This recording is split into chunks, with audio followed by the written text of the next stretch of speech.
Good morning, রসায়ন বন্ধু চ্যানেলে স্বাগত।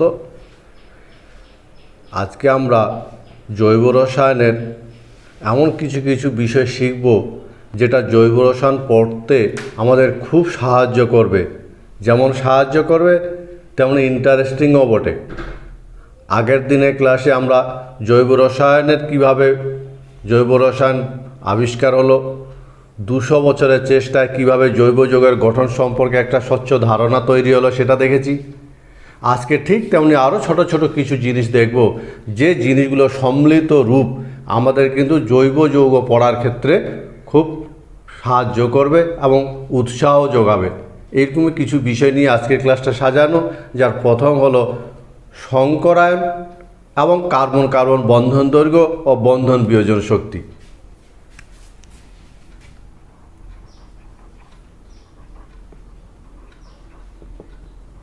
সংকরায়ন,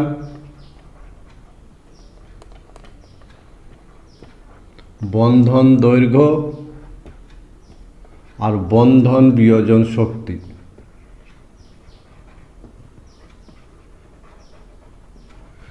আগের ক্লাসে আমরা সংকরায়ন বের করতে শিখেছি। অর্গানিক কেমিস্ট্রি যে কোনো কার্বনের আমরা সংকরায়ন বলে দিতে পারি। তো সংকরায়নের উপর কিন্তু বন্ধন দৈর্ঘ্য আর বন্ধন বিয়োজন শক্তি নির্ভর করে। কীরকম? সংকর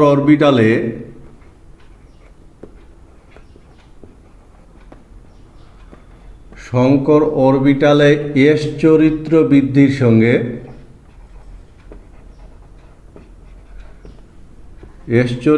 বৃদ্ধির সঙ্গে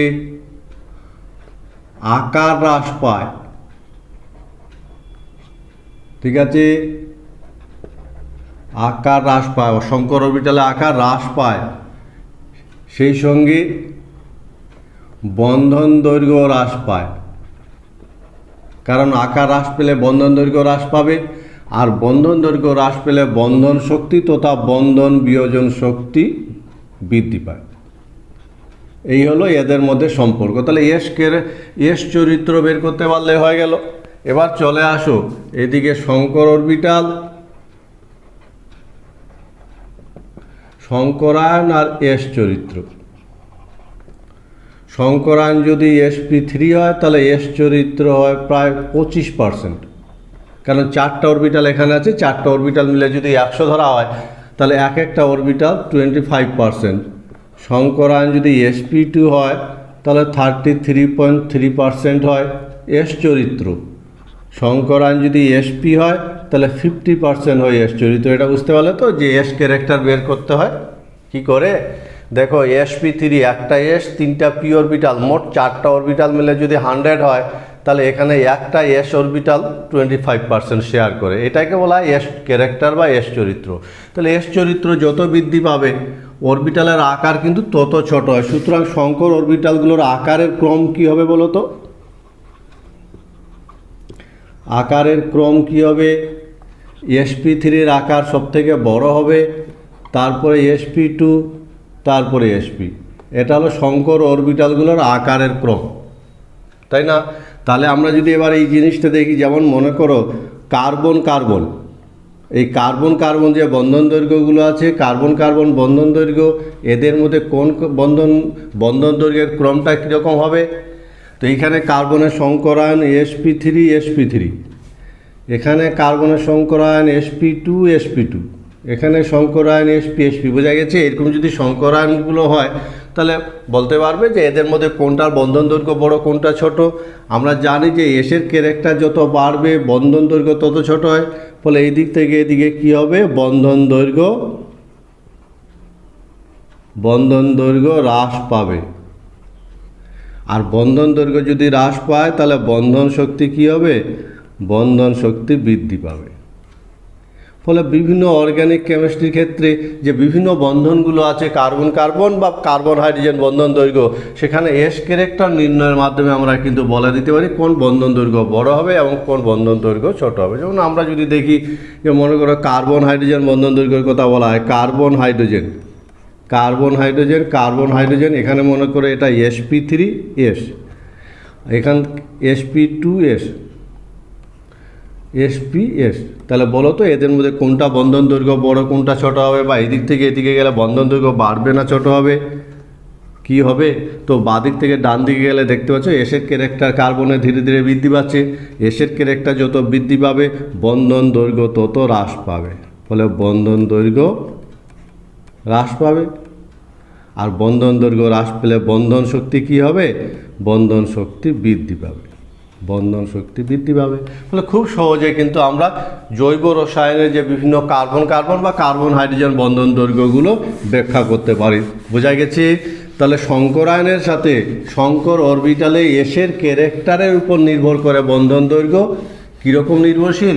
এসের ক্যারেক্টার যত বৃদ্ধি পাবে বন্ধন দৈর্ঘ্য তত হ্রাস পাবে, এবং বন্ধন দৈর্ঘ্য যত হ্রাস পাবে বন্ধন বিয়োজন শক্তি তত বৃদ্ধি পাবে। তোমরা বলতে পারবে যদি বলা হয় এটা ইথেন আর এটা অ্যাসিটিলিন, এদের মধ্যে কোনটার ক্ষেত্রে কার্বন কার্বন বন্ধন দৈর্ঘ্য ছোট? জৈব যৌগের গঠন সংকেত, গঠন সংকেত লেখার বিভিন্ন পদ্ধতি ভীষণ ইন্টারেস্টিং একটা টপিকস। আমরা যে জৈব যৌগর বিভিন্ন বড় বড় বড় অণু ছোট অণু বিভিন্ন যৌগগুলোর সংকেত যে লিখব খাতা কলমে, তো কিভাবে লিখব? জৈব যৌগ অণুগুলোর গঠন সংকেত কিভাবে লিখতে হয়, কত ধরনের পদ্ধতি আছে, সেই জিনিসটা দেখব। খুব ইন্টারেস্টিং, মন দিয়ে শোনো। আমরা আমাদের নাম যদি আমি লিখতে বলি, আমার নাম যদি লিখতে বলি, তাহলে আমি দুভাবে লিখতে পারি, ক্যাপিটাল লেটার এবং স্মল লেটার। তাহলে আমরা ইংরেজি যে বিভিন্ন রকম ওয়ার্ডগুলো লিখি দুভাবে লিখতে পারি, ক্যাপিটাল ওয়ার্ড লিখতে পারি, স্মল ওয়ার্ড লিখতে পারি, তাই না? কিন্তু আমরা যে অর্গ্যানিক কেমিস্ট্রিতে জৈব রসায়নে যখন আমরা বিভিন্ন যৌগের গঠন সংকেত আমরা লিখি, তখন কিন্তু 4টা পদ্ধতি প্রচলিত আছে, 4 ধরনের লেখা যেতে পারে। প্রথম যেটা সেটা হলো ইলেকট্রন ডট গঠন, ইলেকট্রন ডট গঠন, একে আবার লুইস সংকেতও বলা হয়। বোঝা গেছে? আর এটা কি মূলত যোজ্যতা কক্ষের ইলেকট্রন, যোজ্যতা ইলেকট্রন দেখানো হয়। যেমন আমরা যদি বলি মিথেনের গঠন এই পদ্ধতিতে দেখব ইলেকট্রন ডট গঠনে, তাহলে কি হবে? মিথেনের বাইরের কার্বনের বাইরের কক্ষে ইলেকট্রন সংখ্যা যোজ্যতা ইলেকট্রন 4, এর সাথে 4টা হাইড্রোজেন যুক্ত আছে, ফলে মিথেনের গঠন সংকেত হবে এটা। এইভাবে বাইরের যোজ্যতা কক্ষের ইলেকট্রনগুলো দেখিয়ে যে সংকেতটা আমরা ব্যবহার করি গঠন সংকেত প্রকাশের জন্য, তাকে বলা হয় ইলেকট্রন ডট গঠন। এক্ষেত্রে আমরা যদি বড় কোনো অণু দেখি, যেমন ইথেনের কথা যদি বলি, ইথেনের ক্ষেত্রে 1 2 3 4 প্রত্যেকটা কার্বন 1 2 3 4, ইথেনের ক্ষেত্রে এখানে হাইড্রোজেন থাকবে 3টা এই কার্বনের সঙ্গে, 3টা এই কার্বনের সঙ্গে, এইভাবে যুক্ত হয়। এভাবে ইথেনের সংকেত, কোনো অসুবিধা কিছু নেই। তাহলে কেবলমাত্র যোজ্যতা কক্ষে দেখানো। কিন্তু এটার অসুবিধাটা কি? এটার অসুবিধা একটু সময় সাপেক্ষ এটা, আর এর প্রচলন প্রায় নেই, এটা হলো এর ড্রব্যাক, মনে থাকবে কথাটা। আর এই হলো গঠন সংকেত লেখার প্রথম পদ্ধতি, ইলেকট্রন ডট সংকেত। যোজ্যতা কক্ষের ইলেকট্রনগুলো শুধু দেখানো হবে, আর কোনো ইলেকট্রন দেখানো হবে না, আর এইভাবে প্রকাশ করা হয়। এই প্রচলন খুব কম। আমরা চলে যাব দ্বিতীয় পদ্ধতি, যাকে ড্যাশ সংকেত বলা হয়, ড্যাশ গঠন সংকেত। ড্যাশ গঠন সংকেত এটা কিভাবে প্রকাশ করা হয়? মনে থাকবে, এটাতে এক জোড়া ইলেকট্রনকে একটি ড্যাশ দিয়ে প্রকাশ করা হয়, একটি ড্যাশ দ্বারা প্রকাশ করা হয়। 2 জোড়া ইলেকট্রনকে 2টি ড্যাশ দ্বারা প্রকাশ করা হয়, এবং 3 জোড়া ইলেকট্রনকে 3টি ড্যাশ দ্বারা প্রকাশ করা হয়। এই হলো ড্যাশ গঠন সংকেত। যেমন আমরা যদি মিথেনের কথাই বলি, যে তাহলে মিথেনের সংকেতটা আমরা কিভাবে লিখব? এই কার্বন এইভাবে ড্যাশ দিয়ে এক একটা বন্ধনকে ড্যাশ দিয়ে প্রকাশ করা হয়। যেমন যদি বলে ইথিলিন, ইথিলিনের ড্যাশ সংকেত কী হবে? ইথিলিনের ড্যাশ সংকেত হবে এরকম, কারণ দুটো কার্বনের মধ্যে 2 জোড়া ইলেকট্রন আছে, ফলে দুটো ড্যাশ। অ্যাসিটিলিনের যদি বলি তাহলে কীরকম হবে? অ্যাসিটিলিন 3 জোড়া ইলেকট্রন দুটো কার্বনের মধ্যে আছে, ফলে অ্যাসিটিলিনের ড্যাশ সংকেত হবে। এইভাবে আমরা ড্যাশ সংকেত ব্যবহার করে থাকি। এর প্রচলনটা যথেষ্ট আছে। বুঝা গেছে? সহজ আছে তো? তাহলে আমরা অর্গানিক কেমিস্ট্রিতে যখন বিভিন্ন যৌগকে খাতা কলমে লিখব, তখন মিথেনকে আমরা এইভাবে সংকেতে প্রকাশ করতে পারি, ইথিলিনকে এইভাবে, এবং অন্যান্য সব যৌগগুলোকে এভাবে আমরা সংকেত দিয়ে প্রকাশ করতে পারি, যেটাকে ড্যাশ সংকেত বলা হয়, এবং ড্যাশ সংকেতের প্রচলন খুব বেশি। আরেক ধরনের সংকেত আছে যাকে সংক্ষিপ্ত বলা হয়। সংক্ষিপ্ত গঠন সংকেত। এই সংক্ষিপ্ত গঠন সংকেত আবার কিভাবে প্রকাশ করা হয়? ঠিক আছে, যেমন সংক্ষিপ্ত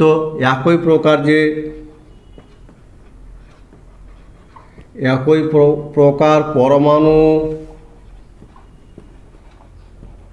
পরমাণু সংখ্যা, পরমাণুর চিহ্নের পাদদেশে লেখা হয়।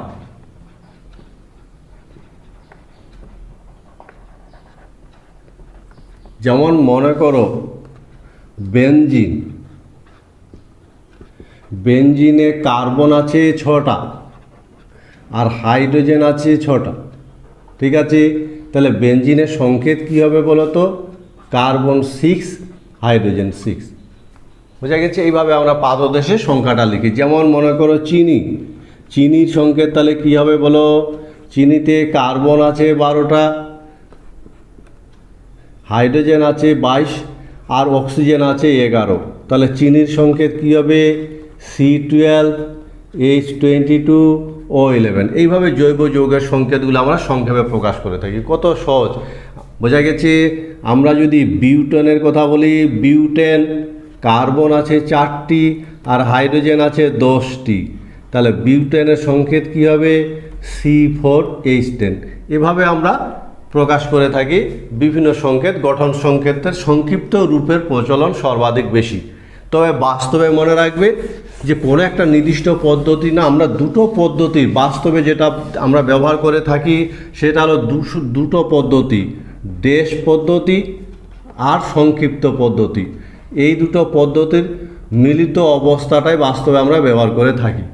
যেমন আমরা যদি বলি বিউটেন 4টা কার্বন 10টা হাইড্রোজেন আছে, তো বিউটেনকে আমরা এইভাবে সাধারণত বাস্তবে লিখতে গিয়ে বেশিরভাগ প্রচলন হলে এটা দুটোর মিশ্রণ, ড্যাশও থাকে এবং সংক্ষিপ্ত রূপটাও থাকে। বিউটেন, প্রোপেন, গ্লুকোজ বলে বেশিরভাগ যৌগ কিন্তু আমরা এইভাবে প্রকাশ করে থাকি। আমার কথা বোঝা গেছে? আর একটা সংকেত আছে প্রকাশ করার, সেটা হলো রেখা সংকেত। বন্ধন রেখা সংকেত বলা হয়। বন্ধন রেখা সংকেত এটা কীভাবে প্রকাশ করা হয়? বন্ধন রেখা সংকেতে কিন্তু কার্বন যে শৃঙ্খলটা, মূল যে কার্বন শৃঙ্খল, অর্থাৎ কার্বন শৃঙ্খল আঁকা বাঁকা দেখানো হয়, আঁকা বাঁকা লেখা হয়, শৃঙ্খলটাকে আঁকা বাঁকা লেখা হয়। আর এই সংকেতে কার্বন আর হাইড্রোজেন দেখানো হয় না, কার্বন হাইড্রোজেন দেখানো হয় না। আর কার্বন হাইড্রোজেন ছাড়া অন্য পরমাণু দেখানো হয়। অন্য পরমাণু মনে করো কি অক্সিজেন বা ক্লোরিন বা সালফার ইত্যাদি যদি থাকে সেগুলা দেখানো হয়। আর কি হয় মনে রাখবে, দুটি রেখার সংযোগস্থলে, দুটি রেখা সংযোগস্থলে CH2 গ্রুপ থাকে, CH2 গ্রুপ। আর কি হয়, রেখার প্রান্তে CH3 গ্রুপ থাকে। বোঝা গেছে? এই হলো সংক্ষিপ্ত কি বন্ধন রেখা সংকেত। ইন্টারেস্টিংও বটে। বন্ধন রেখা সংকেতে কার্বন শৃঙ্খলটাকে আঁকা বাঁকা দেখানো হবে, সেই সঙ্গে কার্বন হাইড্রোজেনকে দেখানো হবে না, অন্য পরমাণু থাকলে দেখানো হয়। আর দুটো রেখার যে কানেক্টিং পয়েন্টটা সেখানে CH2 গ্রুপ থাকে। আর একটা রেখার যে ইন্ড পয়েন্টটা শেষ প্রান্ত সেখানে CH3 থাকে। যেমন আমরা যদি বলি বিউটেন, বিউটেন একটু আগে দেখলাম সংক্ষিপ্ত রূপ হলো বিউটেনের C4H10। এর কি হবে বলো তো, এর রেখা সংকেত কীরকম হবে? তাহলে কটা কার্বন আছে? 4টা কার্বন আছে। দেখো 4টা কার্বন, 1 2 3 4, এই 4টা কার্বন হয়ে গেল। আমার কথা বোঝা গেছে? আর 10টা হাইড্রোজেন আছে, ধরে নিতে এখানে হাইড্রোজেন কার্বনগুলোর সাথে সম্পৃক্ত চতুর্যোজ্যতা পূরণ করে আছে, ফলে এই যে বিউটেনের সংকেত হলো এটা। বোঝা গেছে? এটা একটা সংকেত বুঝাচ্ছে। কি বুঝাচ্ছে? এটাকে যদি আমরা ভাঙ্গাই তাহলে এই পয়েন্টটাতে কি আছে, কি বলেছি, রেখার প্রান্তে CH3 থাকে, CH3 লিখলাম। দুটো রেখার সংযোগস্থলে CH2 থাকে, তাহলে এখানে CH2 আছে, CH2 লিখলাম। এখানে তাহলে CH2 আছে, এটা প্রান্ত, এখানে CH3 আছে। দেখো দেখি, 4টা কার্বন আর 10টা হাইড্রোজেন। এই বোঝা গেছে? ইন্টারেস্টিং না দেখতে পেলে? তাহলে আজকে থেকে আমরা এগুলাতে যে যৌগ বোঝায় সেই যৌগটা আমরা বুঝবো। কারো বুঝতে অসুবিধা? যেমন যদি বলা হয় তাহলে বলো তো এটা কি হবে? মনে করো এটা কি? এটা রেখা সংকেত। এটাকে যদি বিবর্ধিত করি, এটাকে যদি ভাঙ্গাই তাহলে কি হবে বলো তো? তাহলে এই পয়েন্টগুলোতে কি আছে? CH2। এই যৌগটা হলো এটা। বোঝা গেছে? এই যৌগটা হলো এটা। যদি আরেকটা যৌগ দেখাই বলো তো এটা কি হবে?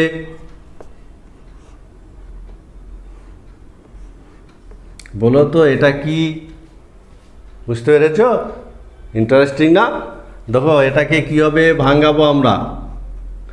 এই জায়গাটা ধরি CH3, তারপরে চলে আসো এখানে C, তারপরে এই পয়েন্টটা দিলাম CH2, তারপরে এটা ইন পয়েন্ট প্রান্ত CH3, এখানে আছে CH2, এখানে কি হবে? CH3 হলো। তারপরে নিচের কার্বনে চলে আসো C, এর আবার এইদিকে CH2 CH3, এইদিকে CH2 CH3, আবার এর CH3। দেখো এটাকে ভাঙালে এটা হয়। ইন্টারেস্টিং না? এই হলো রেখা সংকেত। বন্ধন রেখা সংকেতকে আমরা এইভাবে প্রকাশ করি। আমাদের জানা আছে যেমন বেনজিন। দেখো বেনজিনকে আমরা অলরেডি আগে থেকে এইভাবে প্রকাশ করি, যেখানে কার্বন হাইড্রোজেন দেখানো যায় না। আমার কথা বোঝা গেছে তো? কোনো অসুবিধা? তাহলে এবার যদি বলি কি, হয়তো বলে দিল একটা সংকেত CH3, তারপরে CH, দ্বিবন্ধন C, Cl, তারপরে CH3 CH3। এটাকে রেখা সংকেত দিয়ে কীভাবে প্রকাশ করবে বলো তো? তখন দেখো কার্বন কটা আছে? 1 2 3 4 5, 5টা কার্বনকে আগে আঁকা বাঁকা শৃঙ্খল দিয়ে প্রকাশ করব।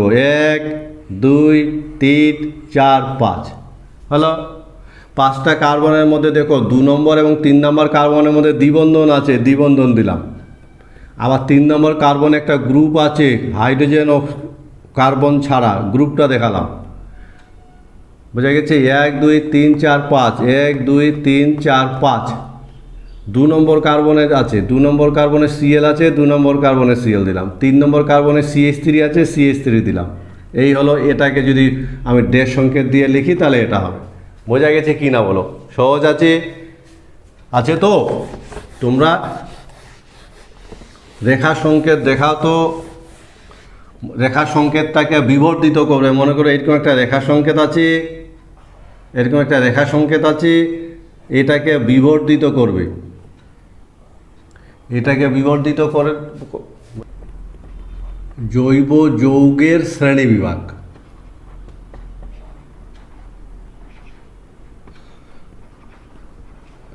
জৈব যৌগ বিভিন্ন ধরনের হতে পারে, বিভিন্ন দৃষ্টিকোণ থেকে আমরা ভাগ করে থাকি, ফলে খুব ইন্টারেস্টিং একটা টপিকস।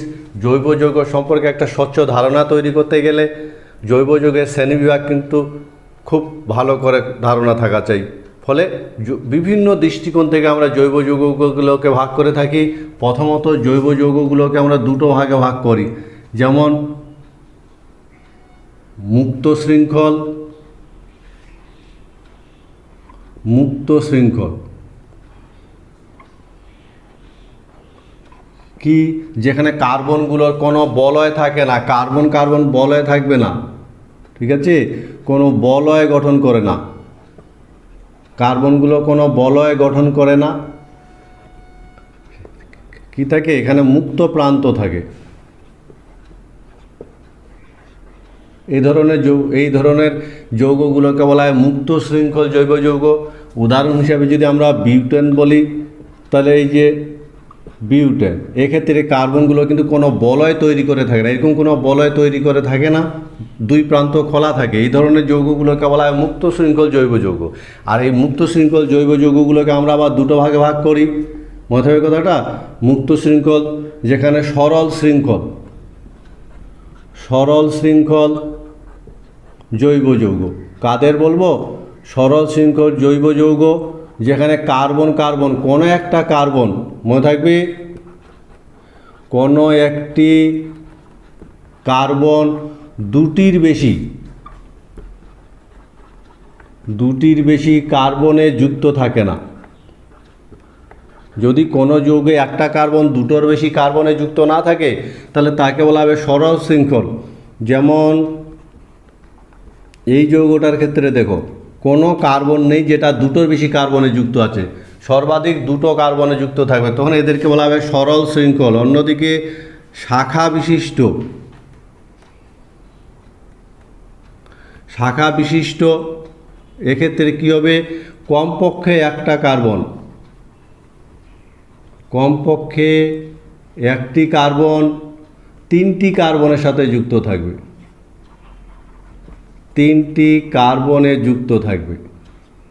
বোঝা গেছে? যেমন CH3 CH3 দেখতে হচ্ছে এই বিউটেন, 4টা কার্বন আর 10টা হাইড্রোজেন। এখানে দেখো এই কার্বনটা 3টা কার্বনের সাথে যুক্ত আছে, ফলে এটা হলো শাখা বিশিষ্ট মুক্ত শৃঙ্খল। সুতরাং জৈব যৌগগুলোকে আমরা প্রথমত একটা ডিভিশন দেখলাম, মুক্ত শৃঙ্খল জৈব যৌগ কাকে বলবো? যে সমস্ত জৈব যৌগে কোনো কার্বন বলয় গঠন করে না, মুক্ত প্রান্ত থাকে। উদাহরণ যেমন বিউটেন, এই যৌগটার নাম হলো বিউটেন, 4টা কার্বন 10টা হাইড্রোজেন। এই যৌগটাই আবার দেখো, যদি কোনো একটা কার্বন দুটোর বেশি কার্বনের সাথে যুক্ত না থাকে, তখন তাকে বলা হবে সরল শৃঙ্খল জৈব যৌগ। এই বিউটেনটাই আবার যখন এরকম একটা কার্বন 3টা কার্বনের সাথে যুক্ত থাকবে, তখন তাকে বলা হবে শাখা বিশিষ্ট মুক্ত শৃঙ্খল। ঠিক আছে? অন্যদিকে বলয় যদি গঠন করে, তখন তাদের বলা হবে বদ্ধ শৃঙ্খল। বলয় যদি গঠন করে, বদ্ধ শৃঙ্খল জৈব যৌগ যারা কি গঠন করবে? বলয় গঠন করে। যেমন বেনজিন, এখানে কিন্তু বলয় গঠন করেছে। ঠিক আছে? যেমন ফিউরান,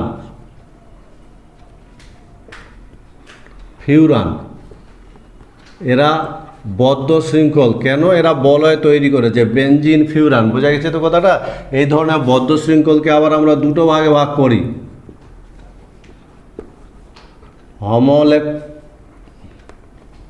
দুটো ভাগে আমরা ভাগ করি, হোমোসাইক্লিক, যেখানে বলয় শুধু কার্বন দিয়ে তৈরি হবে। যে সমস্ত বলয়ে শুধু কার্বন থাকে তাদেরকে বলা হয় হোমোসাইক্লিক, যেমন বেনজিন। মাথায় কথাটা। আরেক ধরনের হতে পারে হেটেরোসাইক্লিক। কাদের বলা হবে? বোঝা যাচ্ছে তো? হেটেরোসাইক্লিক যেখানে কার্বন ছাড়া অন্য পরমাণু থাকে, সাধারণত অক্সিজেন, সালফার, এরকম অন্য পরমাণু থাকে। যেমন উদাহরণ এই যে ফিউরান। তাহলে বদ্ধ শৃঙ্খল জৈব যৌগ কাদেরকে বলবো? সেই সমস্ত যৌগগুলোকে বলা হবে যারা এরকম শৃঙ্খল গঠন করবে। এই ধরনের শৃঙ্খলটা যে তৈরি হলো, এখানে দেখো এখানে প্রত্যেকটা জায়গায় কার্বন পরমাণু আছে, ফলে একই রকম পরমাণু, শুধু কার্বন পরমাণু দিয়ে যদি কোনো বলয় তৈরি হয়, তখন তাদের বলা হবে হোমোসাইক্লিক। আর যদি কার্বন সাথে অন্য কোনো পরমাণু ঢুকে থাকে, তখন যে ধরনের বলয় তৈরি হয় তাদের ওই যৌগগুলোকে বলা হয় হেটেরোসাইক্লিক। যেমন ফিউরান হলো একটা হেটেরোসাইক্লিক বদ্ধ শৃঙ্খল জৈব যৌগ, আর বেনজিন হলো একটা হোমোসাইক্লিক বদ্ধ শৃঙ্খল জৈব যৌগ। বোঝা গেছে? আমরা জৈব যৌগগুলোকে আবার অন্য দৃষ্টিকোণ থেকেও ভাগ করি, সম্পৃক্ত এবং অসম্পৃক্ত, বহু রকমের ভাগ হয়। যেমন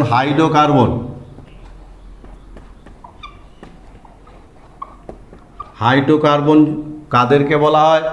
শুধুমাত্র কার্বন আর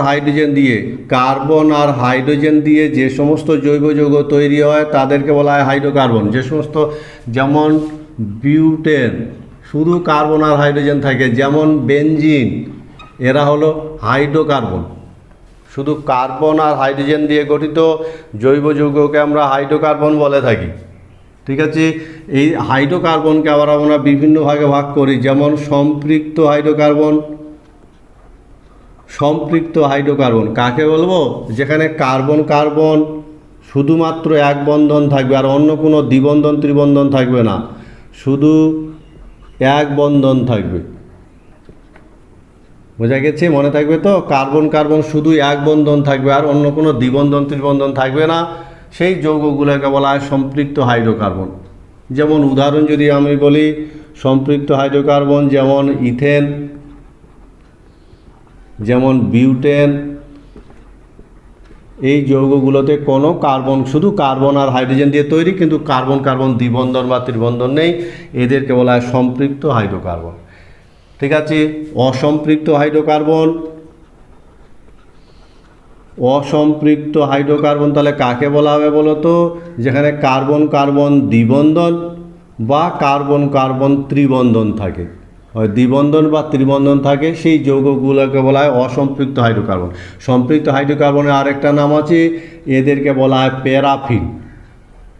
মনে থাকবে তো? সম্পৃক্ত হাইড্রোকার্বন শুধু কার্বন আর হাইড্রোজেন দিয়ে তৈরি, দ্বিবন্ধন থাকবে না, ত্রিবন্ধন থাকবে না।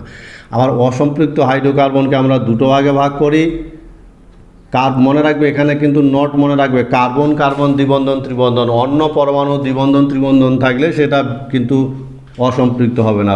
অসম্পৃক্ত আবার দু রকম হয়, যেমন অ্যালকিন, যখন কার্বন কার্বন কি থাকবে, কার্বন কার্বন দ্বিবন্ধন থাকে, তখন তাদের অ্যালকিন বলা হয় বা এদের অলিফিনও বলা হয়। অলিফিন, বোঝা গেছে? অলিফিন বলা হবে যখন দ্বিবন্ধন থাকবে, যেমন উদাহরণ ইথিলিন, CH2 দ্বিবন্ধন CH2, এটা এই ইথিলিন। বোঝা গেছে? আমরা দেখব অসম্পৃক্ত হাইড্রোকার্বন আছে, যেমন অ্যালকাইন,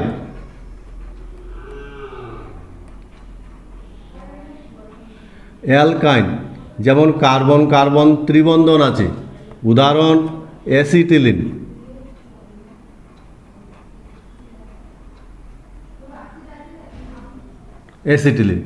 এই হলো জৈব যৌগে হাইড্রোকার্বনের একটা সামারি।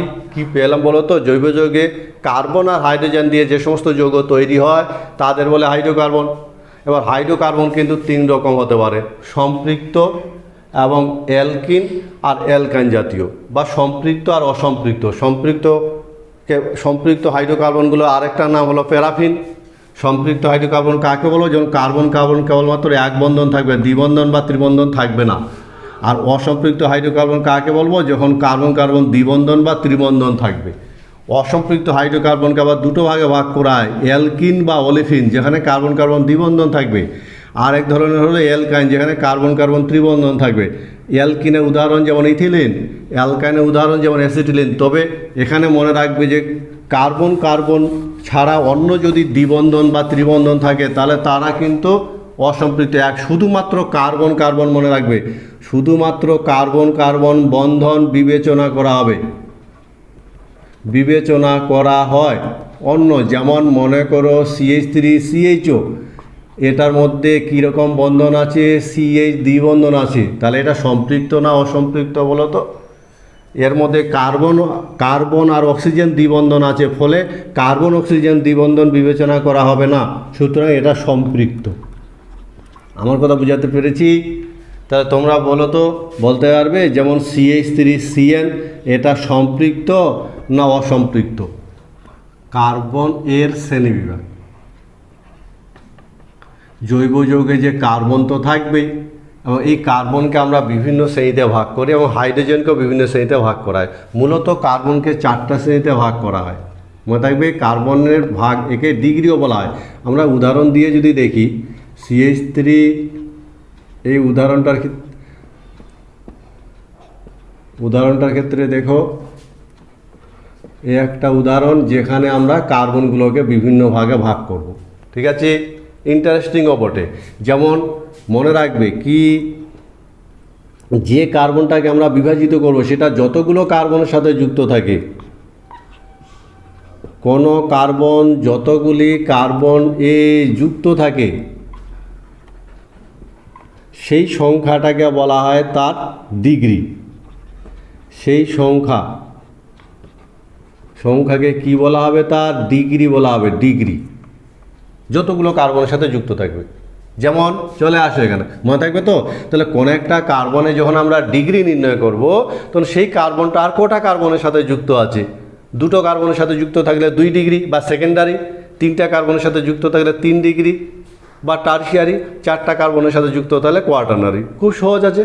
তাহলে দেখো দেখি এই কার্বনটা কটা কার্বনের সাথে যুক্ত আছে? একটা কার্বনের সাথে। ফলে এই কার্বনটা হবে 1 ডিগ্রি কার্বন বা প্রাইমারি। তো 1 ডিগ্রিকে আমরা কি বলি? প্রাইমারিও বলি। বোঝা গেছে? 2 ডিগ্রিকে কি বলা হয়? সেকেন্ডারি। আর 3 ডিগ্রিকে কি বলা হয়? 3 ডিগ্রিকে টারশিয়ারি। এই শব্দগুলো আমরা নতুন আগে বলেছি। আমরা অর্গানিক কেমিস্ট্রি পড়তে যাচ্ছি, সবে শুরু করেছি। আজকে আমাদের 2য় ক্লাস। জৈব রসায়নে একদম এক্সপার্ট হতে গেলে, ভবিষ্যতে তো হবে এক্সপার্ট, প্রফেসর হবে, ইঞ্জিনিয়ার হবে, ডাক্তার হবে, সেখানে জৈব রসায়নের ভূমিকা কিন্তু অস্বীকার করতে পারবে না। এই জৈব রসায়নের একটা কংক্রিট কনসেপশন তৈরি করতে গেলে ছোট ছোট জিনিসগুলো ধীরে ধীরে দিনের পর দিন শিখে আমাদের যেতে হবে। ওইরকমই মনে রাখবে, 1 ডিগ্রি যার আরেকটা নাম প্রাইমারি, 2 ডিগ্রিকে সেকেন্ডারি, 3 ডিগ্রিকে টারশিয়ারি বলা হয় এবং 4 ডিগ্রিকে কোয়াটারনারি বলা হয়। কোয়াটারনারি এরকম এদেরকে বলা হয় এই নামে ভাগ। তাহলে বলো তো, এই যে এটা একটা কার্বনের সাথে যুক্ত আছে 1 ডিগ্রি হবে। এই কার্বনটা কটা কার্বনের সাথে যুক্ত আছে? 1 2 3। তাহলে এই কার্বনটাকে 3 ডিগ্রি কার্বন হবে। তো এই কার্বনটা কটা কার্বনের সাথে যুক্ত আছে বলো? মুখে তো বলে দিতে পারবে, 2টো কার্বনের সাথে যুক্ত আছে, তাহলে এটা 2 ডিগ্রি কার্বন। এই কার্বনটার কথা বলো তো, কটা কার্বনের সাথে যুক্ত আছে? 1 2 3 4। তাহলে এই কার্বনটা হলো 4 ডিগ্রি কার্বন। বাকি কার্বনগুলোর কথা যদি বলি, এটা একটার সাথে যুক্ত আছে 1 ডিগ্রি, এটা একটার সাথে যুক্ত আছে 1 ডিগ্রি, এটা একটার সাথে যুক্ত আছে 1 ডিগ্রি, আর এটা একটার সাথে যুক্ত হবে। এইভাবে সব কার্বনগুলোর আমরা ডিগ্রি বলে দিতে পারি। আর ডিগ্রি 1 ডিগ্রি বা প্রাইমারি, সেকেন্ডারি, টারশিয়ারি এভাবে বলা হয়। এভাবে বিভিন্ন শ্রেণীর কার্বন। তাহলে বলো তো কত শ্রেণীর কার্বন হতে পারে? 4 শ্রেণীর কার্বন হতে পারে, প্রাইমারি, সেকেন্ডারি, টারশিয়ারি। বোঝা গেছে? Primary, secondary, tertiary, quaternary. এবার তোমরা হাইড্রোজেনের শ্রেণীবিভাগ, যে হাইড্রোজেনগুলো যে থাকে, সে হাইড্রোজেনের শ্রেণীবিভাগ। হাইড্রোজেনকেও ভাগ করা হয় বিভিন্ন ডিগ্রিতে। আর ডিগ্রি শব্দটা আমাদের অর্গানিক কেমিস্ট্রির সাথে সবসময় আসবে। হাইড্রোজেনের শ্রেণীবিভাগ, হাইড্রোজেনের শ্রেণীবিভাগ। মনে রাখবে যে হাইড্রোজেন কিভাবে যত ডিগ্রি কার্বনের সাথে যুক্ত থাকে, যত ডিগ্রি কার্বনে যুক্ত থাকে হাইড্রোজেনের ডিগ্রি তত হবে। একটা হাইড্রোজেন যদি 1 ডিগ্রি কার্বনের সাথে যুক্ত থাকে তাহলে 1 ডিগ্রি হাইড্রোজেন, 3 ডিগ্রি কার্বনের সাথে যুক্ত থাকলে 3 ডিগ্রি হাইড্রোজেন। তাহলে এই হাইড্রোজেনগুলো 1 ডিগ্রি কার্বনের সাথে যুক্ত আছে। বলে এই হাইড্রোজেনগুলোকে যদি আমি আলাদা করে দেখাতে চাই, 3টা হাইড্রোজেনকে যদি আলাদা করে দেখাতে চাই, তাহলে এই হাইড্রোজেনগুলোর ডিগ্রি কত হবে? 1 ডিগ্রি। কারণ এই হাইড্রোজেনগুলো 1 ডিগ্রি কার্বনের সাথে যুক্ত আছে, তাই কিনা বলো? খুব সহজ।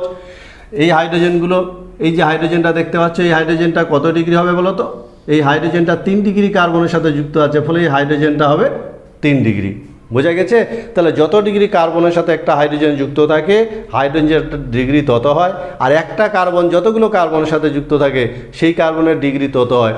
তোমরা বলতে পারবে যে 4 ডিগ্রি হাইড্রোজেন এর অস্তিত্ব আছে কি না? 4 ডিগ্রি হাইড্রোজেন বা কোয়াটারনারি হাইড্রোজেনের অস্তিত্ব আছে কি না? কার্যকরী গ্রুপ। এই কার্যকরী গ্রুপের ধারণা অনেকেরই আছে, কিন্তু ভীষণ ইম্পর্টেন্ট অর্গানিক কেমিস্ট্রিতে। কার্যকরী গ্রুপ বা ফাংশনাল গ্রুপ এমন একটা গ্রুপ যেটা জৈব যৌগের সমস্ত রাসায়নিক ধর্ম নিয়ন্ত্রণ করে, এবং কার্যকরী গ্রুপ অনেক বিষয় কার্যকরী গ্রুপের উপর নির্ভর করে। আমরা এই কার্যকরী গ্রুপেরই একটা ধারণা তৈরি করার চেষ্টা করব। মনে রাখবে কার্যকরী গ্রুপ কাকে বলে? পরমাণু বা পরমাণু সমষ্টি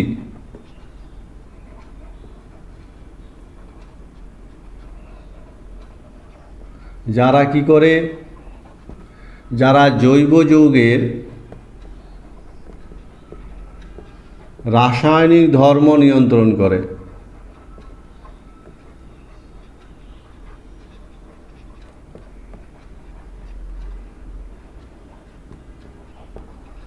বোঝা গেছে নিশ্চয়ই? তাহলে কার্যকরী গ্রুপ বা ফাংশনাল গ্রুপ আমরা কাকে বলবো? যে পরমাণু বা পরমাণু সমষ্টি, পরমাণু পুঞ্জ জৈব যৌগের রাসায়নিক ধর্ম নিয়ন্ত্রণ করে, রাসায়নিক ধর্ম নিয়ন্ত্রণ করে যারা, তাদেরকে বলা হয় কার্যকরী গ্রুপ। ভীষণ ইম্পর্টেন্ট একটা টার্ম। কার্যকরী গ্রুপের বেশ কিছু বৈশিষ্ট্য আছে, যেমন একই কার্যকরী গ্রুপ, একই কার্যকরী গ্রুপ যুক্ত যৌগের ধর্ম একই হবে, ধর্ম একই হয়। বোঝা গেছে? রাসায়নিক বিক্রিয়ায় কার্যকরী গ্রুপ অংশগ্রহণ করে।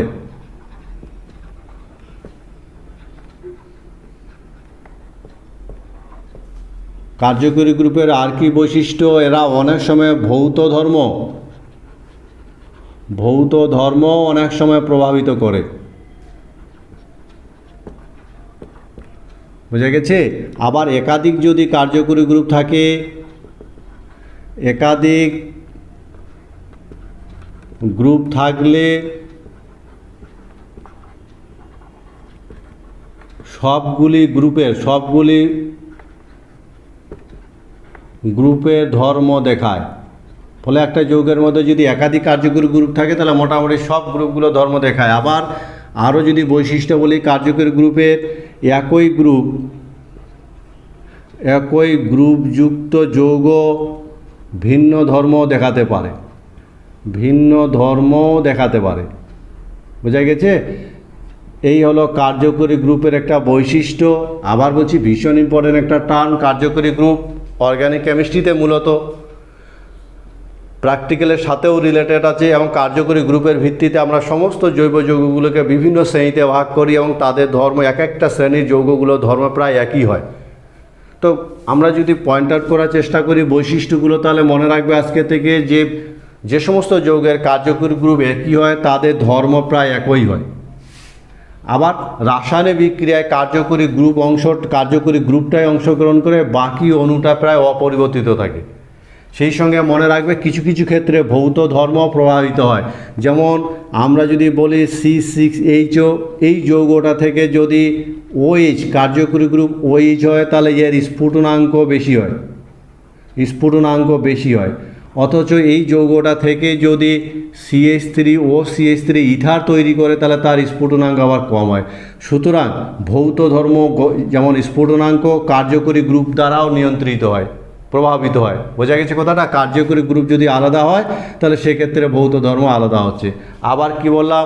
কার্যকরী গ্রুপ একই কিন্তু ধর্ম ভিন্ন হতে পারে। যেমন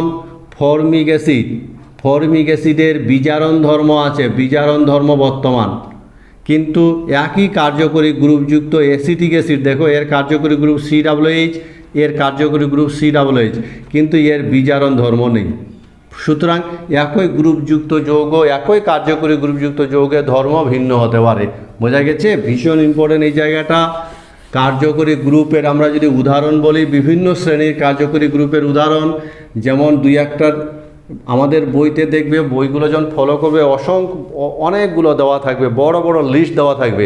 সবগুলো আপাতত মুখস্থ করার কোনো প্রয়োজন নেই, সময়ের সাথে সাথে একটা একটা করে আসবে আর একটা একটা করে আমরা কিন্তু মনে রাখার চেষ্টা করব।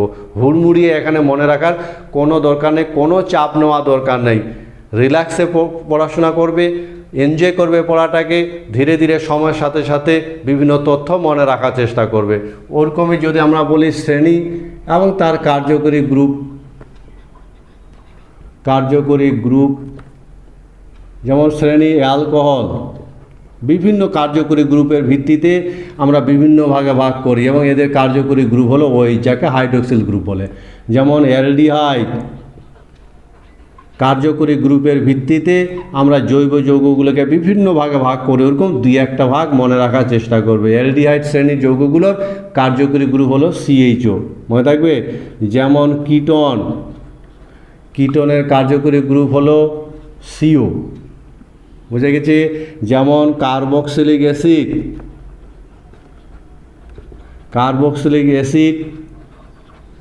কার্বক্সিলিক অ্যাসিডের কার্যকরী গ্রুপ হলো COOH। যেমন এমিন, এরকম দুই একটা করে মনে রাখার চেষ্টা করবে। কার্যকরী গ্রুপ হলো NH2। যেমন এস্টার, কার্যকরী গ্রুপ হলো COR। এই হলো বিভিন্ন দুই একটা আমি বলে দিলাম, এরকম করে একটা দুটা চারটা করে ধীরে ধীরে মনে রাখার চেষ্টা করবে। এই হলো শ্রেণী আর এই হলো কার্যকরী গ্রুপ। তোমরা বলতে পারবে যে শ্রেণীগুলো আমি দেখালাম এর মধ্যে এস্টারের কার্যকরী গ্রুপ কি? এস্টারের কার্যকরী গ্রুপ কি বলতো? সমগণীয় শ্রেণী, হোমোলগাস সিরিজ বলা হয়, ভীষণ ইম্পর্টেন্ট একটা টার্ম। সমগণীয় শ্রেণী অর্গানিক কেমিস্ট্রিতে হোমোলগাস সিরিজ, কারোর আইডিয়া আছে? আগে পড়েছ তো। সমগণীয় শ্রেণী সংখ্যাটা বেশ বড় সড়ো, ছোট ছোট করে যদি ভাবি, সমগণীয় শ্রেণী একই মৌল দ্বারা গঠিত, আবার একই সংকেত যুক্ত এবং সেই সঙ্গে একই কার্যকরী গ্রুপ বিশিষ্ট, পরপর দুটো সদস্য। আণবিক গুরুত্বের বৃদ্ধি অনুসারে সাজালে পরপর দুটি সদস্যের মধ্যে CH2 পার্থক্য যুক্ত যে শ্রেণী তৈরি হয় সেই শ্রেণীটাকে বলা হয় সমগণীয় শ্রেণী। বেশ বড় সড়ো সংজ্ঞা বোঝা গেছে। অর্গানিক কেমিস্ট্রিতে এইরকম কিন্তু থাকে। উদাহরণ দিয়ে আমরা জিনিসটাকে আরও দেখি। যেমন দেখো মিথেন থেকে আমরা যদি দেখি ইথেন থেকে CH3 প্রোপেনের পর আমরা যদি দেখি বিউটেন, এইভাবে চলে গেছে। এটার থেকে এটা CH2 পার্থক্য, তার থেকে এটা সবগুলো সাধারণ সংকেত দিয়ে তৈরি করা যাবে। আর একটা যদি আমরা দেখি formic acid, acetic acid, propanoic acid,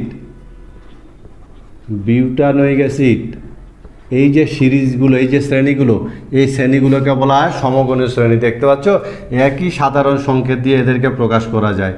এর তুলনায় এটা CH2-তে বড় আছে, এর তুলনায় এটা CH2 বড়, তার তুলনায় CH2। এরা একই ধরনের মৌল দ্বারা গঠিত। যেমন এরা কার্বন আর হাইড্রোজেন দিয়ে গঠিত, এরা কার্বন হাইড্রোজেন অক্সিজেন দিয়ে গঠিত, একই রকম মৌল দ্বারা গঠিত। এদের একই সাধারণ সংকেত দিয়ে প্রকাশ করা যায়। যেমন এদের সাধারণ সংকেত কী হবে? CnH2n, বোঝা গেছে? CnH2n+2, একই সাধারণ সংকেত সবারই। আবার কি এদের একই কার্যকরী গ্রুপ, যেমন এদের COOH সবারই কার্যকরী গ্রুপ একই। ফলে এই ধরনের যে সিরিজগুলো পাওয়া যায় তাদেরকে বলা হয় সমগণীয় সিরিজ। যেমন একই ধরনের মৌল দিয়ে গঠিত হবে, একই ধরনের কার্যকরী গ্রুপ যুক্ত হবে, একই রকম সাধারণ সংকেত দিয়ে প্রকাশ করা যাবে এবং আণবিক গুরুত্বের বৃদ্ধি অনুসারে সাজালে যে কোনো পরপর দুটো সদস্যের মধ্যে CH2-র পার্থক্য থাকবে। বুঝা গেছে? তখন যে ধরনের শ্রেণীর সৃষ্টি হয় তাকে বলা হয় সমগণীয় শ্রেণী। সমগণীয় শ্রেণীর বৈশিষ্ট্য যদি বলে তাহলে কি বলবো বলো তো? এই পয়েন্টগুলোকে আলাদা আলাদা করে বলে দিব, তাহলে বৈশিষ্ট্য হয়ে গেল। যেমন 1 নম্বর বৈশিষ্ট্য, একই ধরনের মৌল দ্বারা গঠিত হবে। 2 নম্বর বৈশিষ্ট্য, এরা একই সাধারণ সংকেত দ্বারা প্রকাশ করা যাবে। 3 নম্বর বৈশিষ্ট্য, একই কার্যকরী গ্রুপ যুক্ত হবে এবং আণবিক গুরুত্বের বৃদ্ধি অনুসারে সাজালে পরপর দুটো সদস্যের মধ্যে CH2-র পার্থক্য থাকবে। সুতরাং এই হলো বৈশিষ্ট্য। কিন্তু সমগণীয় শ্রেণীর গুরুত্ব কি? সমগণীয় শ্রেণীর গুরুত্ব, এর গুরুত্ব হলো কোনো একটি সদস্যের প্রস্তুতি জানা থাকলে কি হবে বলো তো? জানা থাকলে অন্য সদস্য তৈরি করা যাবে সহজেই, অন্য সদস্য সহজে প্রস্তুত করা যায়, তাই কিনা বলো? কারণ এদের প্রস্তুত প্রণালী প্রায় একই হয়। ফলে 1 নম্বর গুরুত্ব, এই সদস্যগুলোর মধ্যে কোনো একটা প্রস্তুতি যদি আমার জানা থাকে, আমি আবার বলছি কোনো একটা প্রস্তুতি যদি জানা থাকে তাহলে অন্যগুলোর প্রস্তুতি সহজে কিন্তু আমরা নির্ণয় করতে পারি। বোঝা গেছে? এই হলো সমগণীয় শ্রেণী 1 নম্বর বৈশিষ্ট্য। 2 নম্বর বৈশিষ্ট্য, এদের ধর্ম একই হয়, ফলে একটা সদস্যের ধর্ম যা হবে বাকিগুলো ধর্ম একই ধরনের হবে। এই হলো সমগণীয় শ্রেণীর গুরুত্ব। বোঝা গেছে তো? অর্গানিক কেমিস্ট্রিতে হোমোলোগাস সিরিজ ইম্পর্টেন্ট একটা টার্ম, যেখানে একই ধরনের মৌল দ্বারা গঠিত হয়, একই সাধারণ সংকেত দ্বারা যুক্ত হয় এবং আণবিক গুরুত্বর বৃদ্ধি অনুসারে সাজালে CH2 পার্থক্যযুক্ত যে যৌগ শ্রেণীটা আমরা পাই তাদেরকে বলা হয় সমগণীয় শ্রেণী। এই শ্রেণীর গুরুত্ব কোথায় বলো তো, ইম্পর্টেন্সটা কোথায়? এই সমস্ত সদস্যগুলো যে আছে, একটা সদস্যের প্রস্তুতির টেকনিক যদি আমাদের জানা থাকে তাহলে সবার জন্য সেটা অ্যাপ্লাই করা যায়। সেই সঙ্গে আর কি, এদের ধর্ম একই হয়। একটা সদস্যের ধর্ম যদি আমাদের জানা থাকে তাহলে এই শ্রেণীর সমস্ত সদস্যদের ধর্ম কিন্তু আমরা আন্দাজ করতে পারি। তা সত্ত্বেও এর কিন্তু কিছু সীমাবদ্ধতা আছে। কি সীমাবদ্ধতা আছে? এই সীমাবদ্ধতা যেমন প্রথম সদস্যের সঙ্গে অন্যদের কিছু পার্থক্য থাকে। অন্যদের কিছু পার্থক্য আমরা লক্ষ্য করে থাকি। কীরকম পার্থক্য? যেমন দেখো, প্রথম সদস্য যেটা আছে এর সাথে বাকি সদস্যগুলোর ধর্মের কিছু পার্থক্য আছে। প্রথম সদস্য যেটা আছে এর বিজারণ ধর্ম আছে, বিজারণ ধর্ম, কিন্তু বাকিগুলোর বিজারণ ধর্ম নেই, ফলে রাসায়নিক ধর্ম আলাদা হয়। 1 নাম্বার। প্রথম সদস্য যেটা আছে এর প্রস্তুতির সাথে অন্যগুলোর প্রস্তুতি ভিন্ন হয়, ফলে যে কোনো একটা সিরিজের, আবার বলছি, যে কোনো একটা সিরিজের যে প্রথম যে সদস্য তার প্রস্তুতি বা ধর্ম অন্যান্যদের তুলনায় কী হয়, একটু আলাদা হয়। উদাহরণ হিসাবে ফর্মিক অ্যাসিডের যেমন বিজারণ ধর্ম আছে, বাকি অ্যাসিডগুলোর বিজারণ ধর্ম নেই। ফর্মিক অ্যাসিডের প্রস্তুতির অন্যান্য অ্যাসিডের প্রস্তুতির তুলনায় ভিন্ন পদ্ধতি আমরা অবলম্বন করি। সুতরাং আজকের ক্লাসে আমরা অর্গানিক কেমিস্ট্রির বেশ কিছু খুঁটিনাটি বেসিক জিনিস আমরা দেখলাম। মূলত সংকরণের উপর বন্ধন বিয়োজন শক্তি কীরকম নির্ভরশীল, বিভিন্ন জৈব যৌগগুলোকে আমরা কত ভাগে ভাগ করতে পারি, বিভিন্ন ডিগ্রির কার্বন এবং হাইড্রোজেনের ধারণা তৈরি, সেই সঙ্গে আমরা বিভিন্ন জৈব হাইড্রোকার্বনগুলোকে বিভিন্ন শ্রেণীতে ভাগ করলাম। সেই মনে রাখবে, কার্বন কার্বন দ্বিবন্ধন ত্রিবন্ধন থাকলে অসম্পৃক্ত, অন্য কোনো পরমাণুর সাথে দ্বিবন্ধন থাকলে কিন্তু অসম্পৃক্ত ধরা হয় না। সেই সঙ্গে দুটো মোস্ট ইম্পর্ট্যান্ট টার্ম, একটা হলো সমগণীয় শ্রেণী আর একটা হলো ফাংশনাল গ্রুপ বা কার্যকরী গ্রুপ। এবং কার্যকরী গ্রুপ খুব ইম্পর্টেন্ট। সমস্ত বিষয়গুলো ছোট বিষয়গুলো একদম সুন্দর একটা ধারণা তৈরি করবে, সলিড আইডিয়া তৈরি হবে, এই প্রত্যাশা রেখে আজকের ক্লাসটা এখানে শেষ করছি।